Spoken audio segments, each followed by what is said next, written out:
Hello, everybody. Welcome to Galactic Wisdom. So as you can see, I'm actually back in my home. I have been traveling around Arizona, Sedona specifically, for a couple of weeks, researching orbs and aliens and UFOs in the Sedona area. And now I'm back. And today I'm going to talk about time travel. And I'm actually consider myself to be relatively well qualified to talk about time travel because I have a first class honors degree in physics with space science and technology. I used to do X-ray astrophysics research utilizing space-based X-ray telescopes. So I've got a bit of a science background. I actually went to university and learned about relativity and quantum mechanics and things like that. So I'm going to give you my take on time travel. And those of you that will know me also know that I know a lot about the paranormal, about UFOs and aliens. And I'm going to be able to talk about time traveling UFOs, time traveling aliens, and all of the implications of that. But first, I'm going to give maybe a 2 or 3 minute summary of my time researching the weird stuff that goes on in Sedona, in Arizona. So when I first went to Bradshaw Ranch, which is a location in Sedona where it's like a hot spot of paranormal activity, a couple of months ago, as I'm sure people watching this show will already know, I did encounter this orb there, this hovering blue orb. It was clearly conscious. It was clearly responding to me, and I did video it. So watch past shows to see the video of this orb that I interacted with. What was that orb? I don't really know. The psychics that I've talked to who have connected with that hovering blue paranormal orb have told me that the energy is not terrestrial. They feel that it's extraterrestrial. They feel like it's truly alien. And but that's as far as I know. I went back to that same location a couple of weeks ago, and again, when I was there, as happened the first time, I was feeling the presence of alien entities. When alien entities come in close to me, I get high-pitched ringing in my ears, high tones, and I only get that when I'm involved in alien stuff. So, and I also get changes in air pressure, and I get electrostatic weird things going on, like muscle spasms and things, among other things like electronic equipment are going weird. But I know when alien presences come in. So I was experiencing that all around Bradshaw Ranch when I was there. Now, when I went up to Bradshaw Ranch, I was cautious because there is supposedly a underground secret military base there. And I don't know if there is. I know a lot of people who are convinced that there is. What I do know is that when I went there on all occasions, I've been there 6 or 7 times now, every single time I go there, there are weird lights in the sky. And they're a mixture of military craft that are flashing and strobing in the sky. And there are also craft in the same area that are not flashing, that are not strobing, that appear not to follow the rules of humankind when it comes to how we light up our aerial vehicles. Now, these aerial vehicles are taking off to the north of Sedona, to the north of Bradshaw Ranch, over the secret mountain area. They're taking off, they're accelerating up into the sky. And there's at any one time, there's always 3 or 4 moving up into the sky. There are hundreds that are going up into the sky every night. And a lot of them are just continuous lights without that flashing. So that's odd.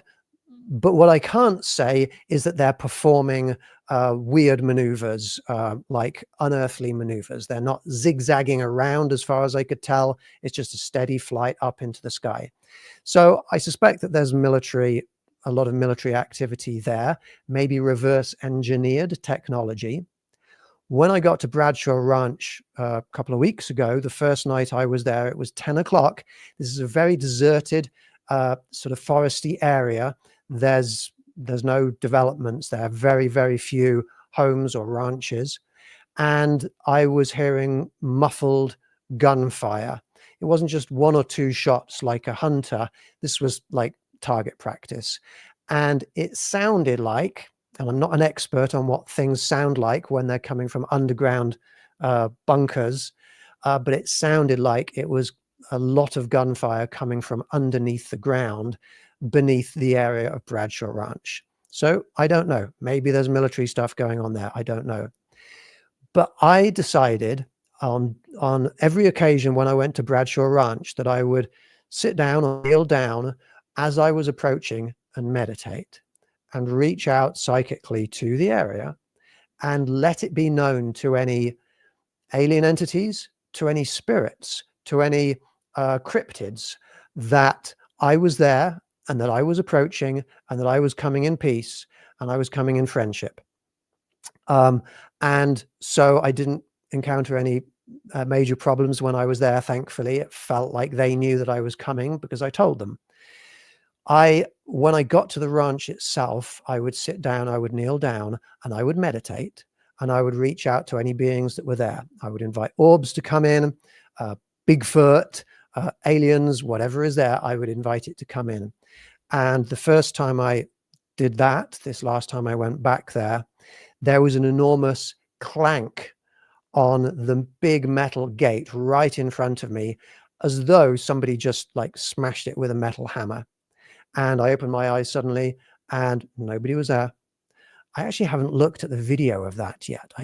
That was being videoed, so I need to check that to see if there's anything discernible in the video. Maybe an orb will swing past, or a UFO or an alien or something and bang on it. I don't know. I did go further into the ranch, and there are old abandoned derelict buildings on the ranch. And I was doing most of this around midnight to 2 a.m. in the morning by myself. So it was kind of spooky. It's probably one of the spookiest places I've ever been to in my life. I did meditations there, and I actually met up with 3 or 4 people one night, and we did a contact meditation right next to those buildings. We reached out to any entities that were there. And when I did that meditation, there were bangs and knocks and creaks coming from inside those buildings.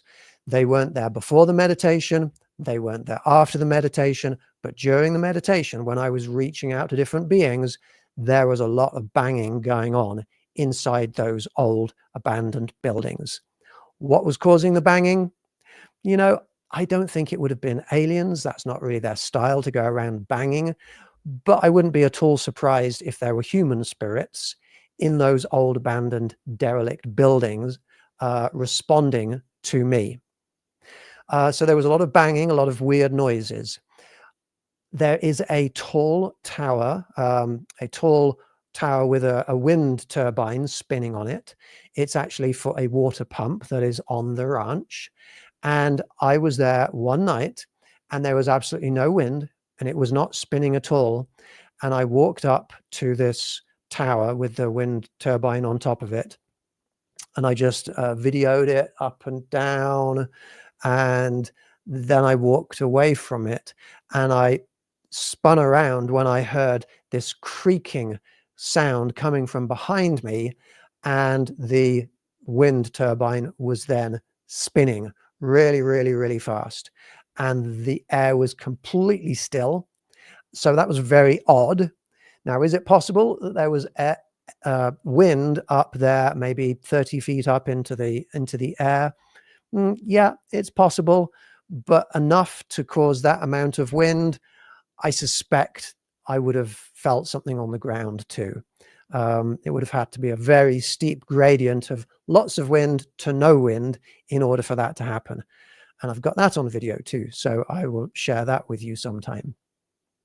Now, there was a researcher there who was researching Bigfoot, and one of the things that he did when he was there previously a few weeks ago, he felt that a Bigfoot had thrown stones at him and a group of paranormal investigators, quite large rocks actually.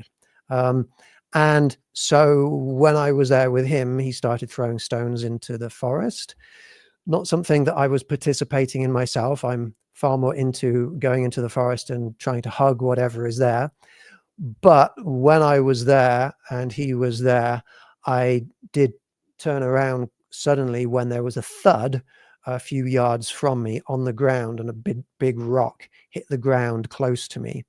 So if that had have hit me, I mean, that could have killed me. That it was big. So you shouldn't be going into these areas unless you're prepared for some level of danger, some level of risk. I recommend not throwing rocks. I was there for 6 or 7 other nights other than that, and there was no other throwing of rocks. So maybe that will give us some important information. You go in there peacefully and you'll be treated peacefully. It's like Luke going into the cave, in Empire Strikes Back. If you take your weapons with you, then expect to find conflict and battle in there. But if you don't, expect to find peace.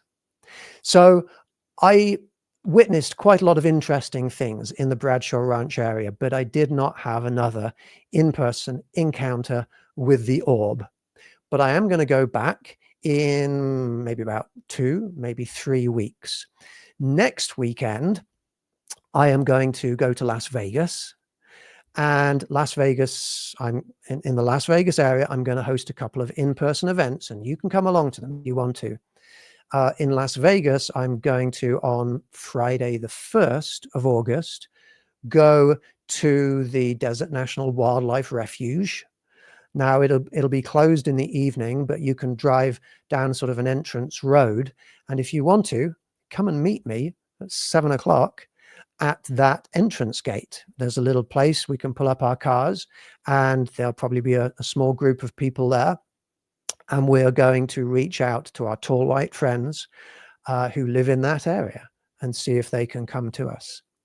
The last time I was there and I was talking to the group of people, behind me in the air appeared out of nowhere a bright light that seemed to be expanding and getting larger and larger. Whether it was an opening or a craft materializing isn't quite clear, but I heard the gasps of the people who were watching me, seeing it behind me. I spun around and I saw it also, this large bright light that grew to be quite large in the sky and was there for 2 or 3 seconds before it shrank back down and disappeared into nothing. That was cool. So if you want to, come and join me on Friday the 1st. Now, on Saturday the 2nd of August, I'm going to go as close to Area 51 as is legal. There is a mountain that it's a good distance away. It's probably something like 20 miles away, but it's a mountain, it's high, and it's on public land, and you are allowed to climb this mountain and to look across, and you can actually look across all the way to Area 51. So I am going to do that on Saturday, August the 2nd. If you want to join me, join my Patreon group, patreon.com/alien contact, and you will be able to see all of the information for all of these events that I'm talking about. Excuse me a second. The weekend after that, maybe 2 weekends after that, I haven't figured out the dates, I'm going back to Arizona, back to Bradshaw Ranch. You can join me for a contact adventure there if you want to. And maybe a week or 2 after that, I'm probably going to continue up to Utah to Skinwalker Ranch. Now, you can't go on to Skinwalker Ranch, but you can get very close to it. And I've done that a few times and seen a few interesting things about Skinwalker Ranch. So that's my plan for the next few weeks. On Saturday, if anybody's interested, I am hosting an online event, which is very easy. It's a free online event that people can attend, and it is a universal peace.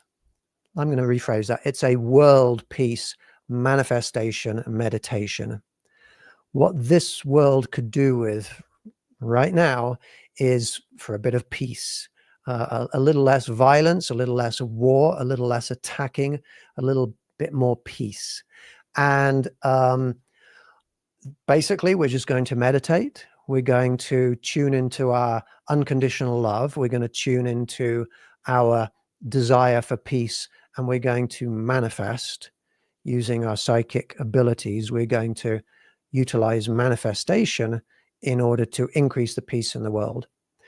If any of you would like to join me in trying to make this world a more peaceful place, on this coming Saturday, it's going to be 5 p.m. Pacific time, 6 p.m. Mountain time, 7 p.m. Central time, 8 p.m. Eastern time for the World Peace Manifestation. Then the details are going to be available in just a few hours at patreon.com/alien contact. So that's what I'm going to be doing in the next few weeks. Now let's look at time. Let's look at time travel. A lot of people, when I start talking about time and time travel, they say to me things like, time is meaningless. Time isn't even real. Time is something that human beings made and they constructed. And it's always a little bit disappointing when people say things like that with the conviction of knowledge that they don't have, when they don't have that knowledge. They hear other people saying it. I'm sure people weren't saying that a few hundred years ago, but they hear people saying it now in today's world, and then they get a kick out of thinking that they have knowledge, wisdom that they're imparting on others by saying time is meaningless. Time doesn't actually exist. So this conversation you're having about time, it's also meaningless, and I'm superior in my knowledge to you. And it's like, come on, you don't know what you're talking about. Why do people say time is meaningless? Well, most of the time they just say it because they say it, because they believe it, because they've heard people say it. It's like copy and paste thinking.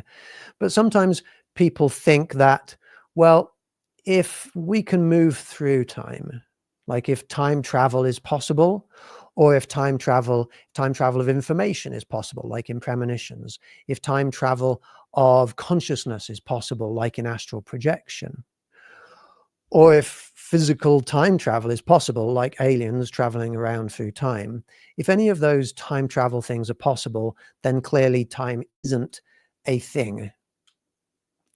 Well, that's a reasonable argument, but it's not logical. It's not correct. It's not a correct deduction. It's not a logical deduction. Logical deductions are things that have to be true, that are true, that can't not be true. And a speculation that is reasonable isn't necessarily logical. And it's not logical when people say that. Take, for example, the analogy of distance. Well, I can travel distances. Okay, I can travel from here to LA, or I can travel from LA to England if I want to. The fact that I can travel through time the fact that I can travel through distances doesn't mean that distance isn't real. It doesn't mean it's nothing. It simply means that I'm in control of it a bit more. I can travel distance when I want to. I can traverse distance. That is that's a good analogy for time and time travel. If we can time travel, if time is more malleable, if we have more control over time, if time doesn't control us in the same way, if time doesn't control us so that we're stuck in one location, that doesn't mean that time is meaningless. It means that we can traverse it. It means we can move from one point to another point. Distance matters because, well, if you're going to drive for 3 minutes, 3 or 4 miles down the road to a local store to get supplies, that's a whole different kind of journey than if you are going to travel to Copenhagen. Okay, distance matters, and so does time. Time matters. That's why this podcast is scheduled to occur at a certain time every week, so that people know when it's happening. I'm watching the time tick away on how long I'm talking for, so that at precisely 53 minutes into this podcast, I can end the podcast and people can go and do other things. That 53 minutes, that's a time, and that time matters. It means something. When we measure speed, the distance you travel in a certain amount of time, speed is directly dependent on the time it takes you to travel a certain distance. Distance is speed times time. Speed is distance divided by time. You know, you've got these scientific equations where time matters. Time matters, speed matters. If you hit a tree when you're traveling at 0.5 mile per hour in your car, it doesn't really matter. If you hit a tree in your car when you're traveling 100 miles per hour, that matters. So if speed matters, time matters. Okay. So is time constant? Is our progression through time constant? The answer to that is no. For us, we experience time in a constant fashion. If we have a stopwatch and we push start and we count 1 second, 2 second, 3 second, 4 second, it will seem like the same rhythm, the same tempo, whatever we're doing, whether we're flying around in a plane or a spacecraft, whether we're going close to a black hole, whether the gravity is small or big. To us, the time will be ticking along at what seems to us to be the same rate. But if you are in a different inertial frame of reference, then time is traveling at a different rate from you. So, for example, if you're traveling very fast, like close to relativistic speeds, like close to the speed of light, c, which is 300 million meters per second approximately, if you're traveling in that sort of speed range, then time is going to slow down in your inertial frame of reference. Now, you there with your stopwatch, you're going to still be counting 1 second, 2 second, 3 second, and it's going to seem like time hasn't changed.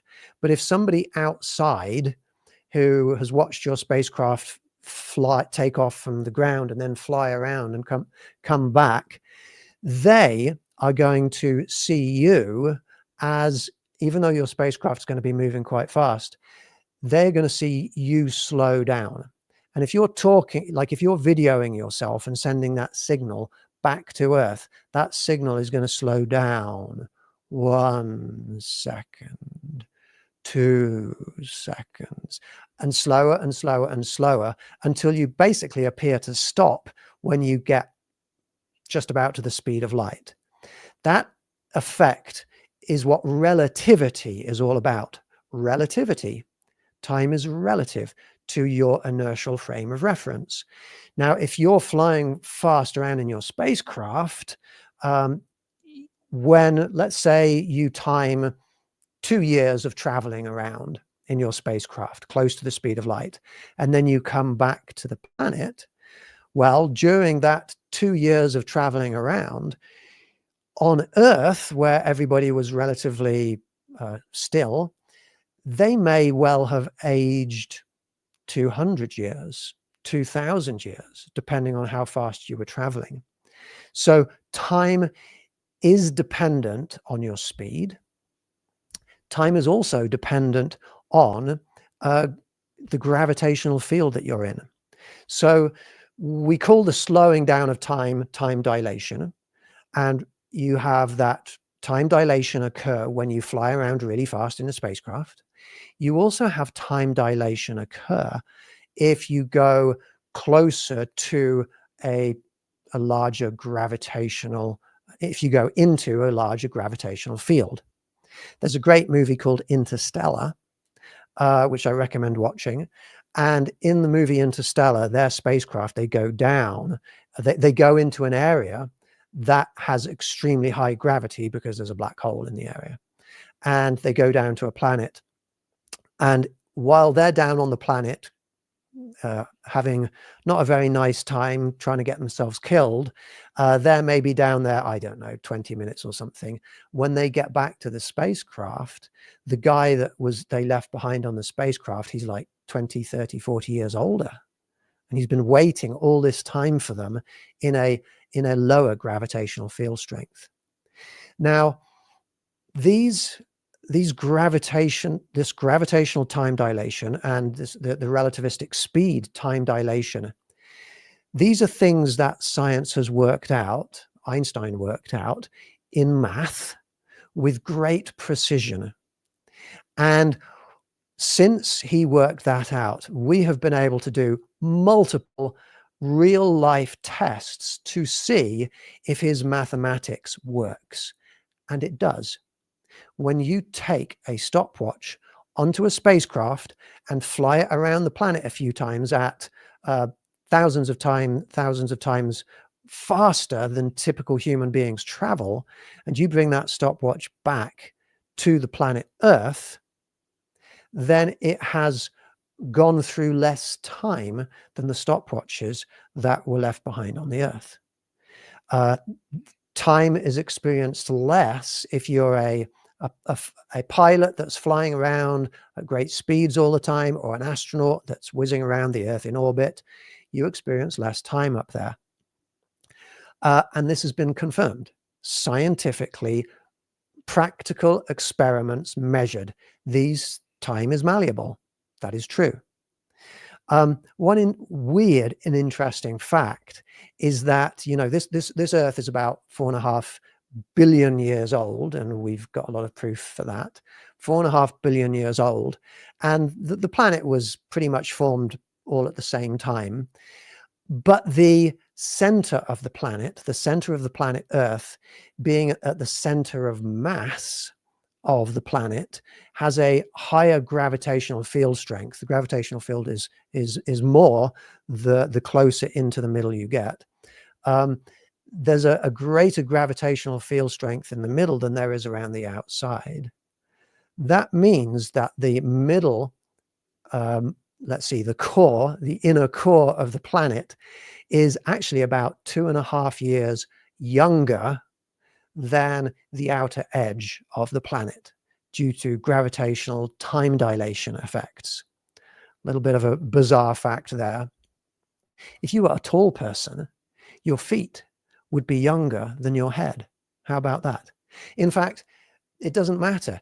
If you spend more time on standing up than you do lying down, then that doesn't even matter, because let's see, how about this? Sorry, I'm thinking, I've just made this up, but I'm working it out as I go along.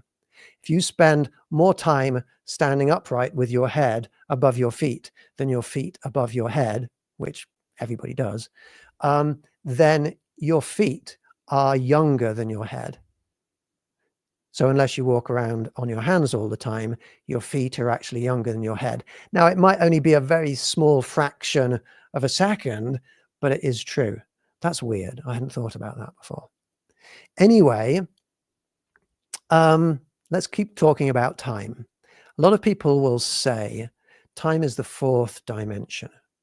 And when I start talking about multiple dimensions of space, then people often say, but isn't time the fourth dimension? Well, that's a very misleading statement. Let me try and explain why that misconception is there. If we are to define exactly where anything is at all on this planet at any time, we can specify its coordinates, and we could do that, for example, by specifying its x coordinate, its y coordinate, and its z or z coordinate, x, y, z. That would be a way to specify where an object is in a certain volume. Or you could use latitude and longitude. But you've got your x, y, and z, your three different dimensions. If you want to go a step further to say exactly where and when an object is, then you put in the fourth dimension of time. So you say, this tennis ball is at this value of X, this value of Y, this value of Z, at this value of time. Then you can pinpoint the exact location of that tennis ball in space-time. In that respect, then time is not, it's not the fourth dimension. It's the fourth coordinate in a coordinate system. So to use the word dimension for time, it doesn't really work. X, Y, and Z. Z is English. I'm just going to stick with English. X, Y, and Z. That specifies spatial dimensions: forwards and back, left and right, up and down. Those are spatial dimensions. Time is a temporal dimension. The word temporal doesn't mean temporary. The word temporal means to do with time. So time is a temporal dimension. It's its own dimension, and it's a different quantity than distance. Spatial dimensions are measuring distances in centimeters or millimeters, kilometers. Time is a different quantity. It's measuring something in seconds, assuming we've gone metric. So it's not really accurate to say that time is the fourth dimension of anything. It's not the fourth dimension of anything. It's the first dimension of time. Now I'm going to go on to explain to you that there are very probably more than 3 dimensions of space, and there's very probably more than 1 dimension of time. So let's talk about that. Modern scientists, we understand, good scientists understand, not political scientists, not scientists that are trying to sell you something, but actual physicists understand that there's a lot about the universe that we don't yet understand. Good scientists get that. Good scientists know that there's this dark matter thing. We don't know what it is. Things in this universe, matter in this universe, is being pulled around by forces that are apparently coming from, well, we don't know where they're coming from. So we invent the word or the term dark matter. And we say dark matter is what's pulling the matter around in this universe, but we don't know what it is. We haven't found dark matter yet. I suspect that it's matter that's in an extra dimensional space, but that science hasn't got that far yet. We also don't know what dark energy is that's causing the universe to accelerate off more rapidly than we would expect it to after it came out of the Big Bang. Dark energy is something we don't understand. I suspect that it's probably caused by something going on in extra dimensional or ultra dimensional space also. We also have this problem in the universe called the asymmetry of matter and antimatter. When the Big Bang happened at the start of the universe, what should have happened is an equal amount of matter and antimatter should have come out of it. But when we look at the universe today, rather inconveniently, it's mostly made out of matter. Sure, there's a bit of antimatter out there, but not nearly enough to fit in with our models of how the universe started. Where's that missing antimatter? We don't know. I suspect that it's probably in ultra-dimensional space somewhere, but science hasn't got that far yet. In any case, good scientists know that we don't know all of these things. And because good scientists don't know the answer to these questions, they're trying to come up with theories to figure out the answers to these questions. And leading scientific theories have been formulated, postulated, theorized, just theories, that we can answer some of these big questions if we invoke into our picture of the universe multiple dimensions of extra dimensional space that's beyond our 3 dimensions of space. And actually quite serious, good leading theories that try to come up with the big picture, the grand unified theories of everything in the universe, they have up to 10 different spatial dimensions within the mathematics. And in fact, in places like the CERN particle accelerator, in particle accelerators around the world, which are doing good science, they're not trying to summon demons as some people believe, but they're doing good science. Remember, I used to be a scientist, so I would go to places like this and do science there. What they're trying to do is when they collide beams of protons and things and smash them into each other, they're looking at the debris that comes out of these particle collisions. They're analyzing them. They're plotting the paths of these subatomic particles that smash out from these collisions of protons and neutrons and things. And they're watching to see, do any of them just disappear? Because if they disappear, maybe they just disappeared into ultra-dimensional spaces, the fourth dimension of space, for example. They're also looking to see if anything just reappears out of these higher dimensions of space. These are real science experiments that are going on. Now, as a paranormal investigator, I've pretty much figured out that what we could call higher dimensions of space do exist. It explains so much in our paranormal realities. It explains where spirits are, the spirits of us when we die. It explains where our spirits presently extend into. It explains how we can astrally project our consciousness to other times and places, and we can actually go into higher, we can actually go into higher dimensions of space astrally and take a look and see what's there. We can go in and out of them and remote view them. There's a lot that a lot of paranormal things going on, like UFOs sort of disappearing out of reality. Sometimes they fly off really fast, but a lot of times they just sort of blink out, so they just sort of disappeared into something that we can't see, or out of where we are into something beyond, higher dimensions of space. Time. There's a second dimension of time, and I'm going to talk about that in a little bit. I'm going to have to work through some more things first. First of all, can we travel through time? When I say can we travel through time, there's three different ways that something can travel through time, three different things that can travel through time. The time travel of information, like in a radio broadcast, or to the time travel of telepathic information. Well, we know that that can happen when people have premonitions. I know people who have premonitions, and those premonitions come true. That's a fact. That's a fact that I've been able to prove to myself. If you have a premonition, either a waking premonition or a premonition when you're meditating, or a premonitory dream when you're asleep and you have a dream and then that dream comes true. If any of those premonitions come true, that's time travel.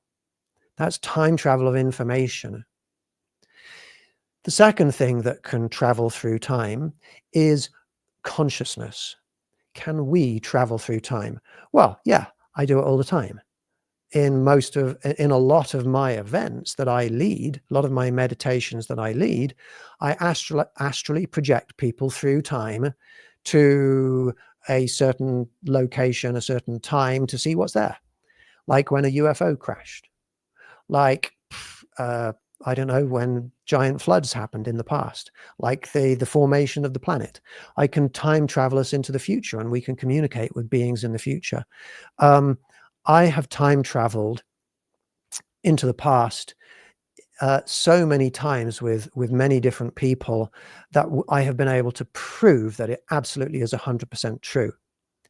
Because we can travel to a certain place, and I can ask the people to psychically look around and see what is there at that time. And they will tell me, and I will know the location, but they won't. And when they tell me, and then I show them a photograph of, well, this is where you went to, and they suddenly realize that the penguins they were seeing at that location was because I time traveled us back to a certain time when there were penguins in a certain location when a photograph was taken. We can do things like that. And so we can prove that the time travel of consciousness is possible. Can we time travel physically? You know, I haven't reached a conclusion on that one yet. There are pieces of evidence in support of the idea that certain UFOs or aliens or extraterrestrials, or maybe they're not extraterrestrial, maybe they're time travelers. There's evidence to suppose that some of these vessels or beings have time traveled to the present from the future. What kind of information is there that leads me to that conclusion? Well, there is the Rendlesham Forest incident in England, in a place called Rendlesham Forest. And I don't remember all the dates and the details to all these things, so sorry if I'm not 100% accurate. But what happened was, close to a US military base in England, in a place called Rendlesham Forest, a few decades ago, I don't know, 80s, 90s, I can't remember, but there were lights, UFOs and things that landed in the nearby forest and were coming up to the gates of the Air Force Base. And this got the attention of the US military personnel, and they went into the forest. And one of the lots of people saw these lights, these UFOs and things. And one person who reached out and touched the surface of this UFO, he felt like when he touched the surface of this UFO, he was downloaded with lots of information. He was given information to him in some kind of psychic or paranormal manner. And afterwards, he claims, now I don't know if his claims are true, but he claims that afterwards he felt compelled to, on paper, write down pages and pages and pages of zeros and ones, like a binary code. And many years later, that code was given to people to try to translate it to see if it meant anything. And one code breaker translated it to be the following. And I'm going to read out what the code was that the code breaker translated it as: exploration of humanity 6668100. Then there's some coordinates, north and west coordinates for a map. Continuous for planetary advance, and then question mark, maybe advancement or advantage. There's some other coordinates and things. Now, apparently some of these coordinates pinpoint things like the pyramids. I don't know if that's true. I haven't done the code breaking myself, but this is what is claimed. Then it says, eyes of your eyes. Origin, then more coordinates. And then finally it says, origin year 8100. Origin year 8100. So that implies, if this is all true, that implies that maybe this craft came from 6,000 years in the future to Rendlesham Forest. Wow. That's evidence, but it's not proof. But it's very, very interesting. Now, a lot of UFOs and aliens, when they come to us, they do communicate messages about what's going to happen in the future. So whether that means they've come from the future or they've just looked into the future and see what's coming, I don't know. But I have received messages in my groups, in the meditations that I lead. I have received messages from alien beings in the future.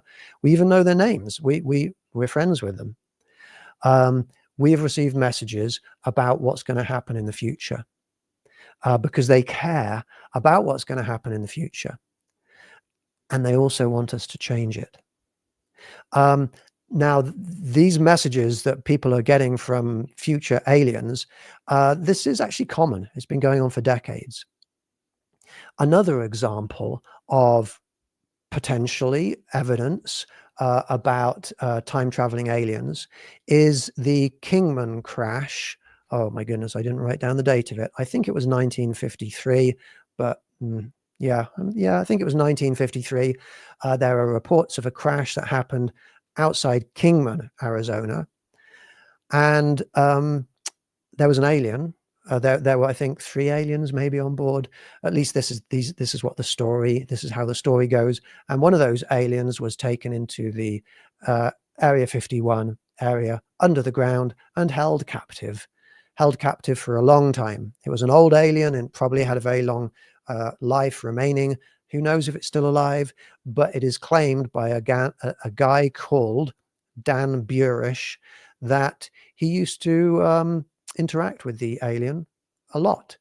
The alien was called J-Rod. At least their species was called J-Rod, and he had a telepathic connection with this being. And for a long time, he would have to go in and take samples, skin samples, DNA samples, blood samples from this being. And there are videos of him talking about his experiences, and he doesn't sound like somebody that's making it up. Now, that doesn't mean that he isn't making it up. He could be a very good actor. It doesn't mean he's telling the whole truth. The best lies are those lies that are surrounded by mostly truths. So it could be that there's manipulation or disinformation in a subtle way going on, but it sounds like he knows what he's talking about. And he interacted with J-Rod, who claimed to him to be from the future. I interact with beings that I call tall silvers. They are large, they're tall, they tower above me. I don't know if they're 9 foot tall, 10 foot tall, but multiple times psychics have seen these tall beings, which in color are silver gray. So I call them tall silvers. And they say they're from the future. And they're with me a lot. They're seen around me a lot. They protect me. It seems that maybe some of them, who I am, will be in them in the future. Like, I don't know if that means descendants or cloning or reincarnation of some manner, but it's almost like a family line from the future. I'm in contact with them, and they guide me. They help me to meet certain people and be in certain places at the right times. They protect me. They put out big psychic force fields around me that psychics can feel and know that I'm protected. So if there's all this time travel stuff going on, does that mean we can change our futures? Well, if time was one-dimensional, then the only reason why we experience the travel of time is because we're moving along the line. That is what time is to us. We're moving along at a constant time through that one-dimensional timeline. If you could stand back and look at it, that timeline would not be changing if it's one-dimensional. This is a dimension of time. And you would need to have a second dimension of time over which that first dimensional timeline would change in order to change. You need 2 dimensions of time in order for time to be changeable. I don't know if that is, I probably need diagrams and computer animations and things to explain this. But it's like Yoda said to Luke in The Empire Strikes Back, the future is in motion. Yes, you can change time. That has been demonstrated. The reason why these beings are coming back from the future to talk to us, to tell us what's in the future, is so that we can change it. And the only reason we can change it, we could only change we couldn't change a one-dimensional timeline. we have to have this dimension of time changing over a second dimension of time for the time to be changeable. So I know I only have like 2 minutes left, so I'm going to have to wrap this up fairly quickly. But the point I'm trying to make is time is two-dimensional. There is the temporal time, that's basically the year that we're in, and there is the another second dimension of time called real time. Real time is where you are in time. So if you have a stopwatch and you're measuring time on your stopwatch and you jump into the future, real time will continue on your stopwatch, even though you've jumped forwards in temporal time. This all matters because we can change the future. We can make the future better. If time is interrupted, if you get information from the future, and I am giving you information from the future, I am receiving it, I'm giving it to you. That means we can change time, we can make time better, we can change the future for the better. If you would like to help me to change the future for the better, please join my group at www.patreon.com/alien-contact. There's a free membership option, but if you would like to help me further, then there are also different tiers that you can join. I would love it if you would join me for a free event on Saturday, a world peace manifestation meditation. I wish you all peace, love, and happiness. Take care. Goodbye for now.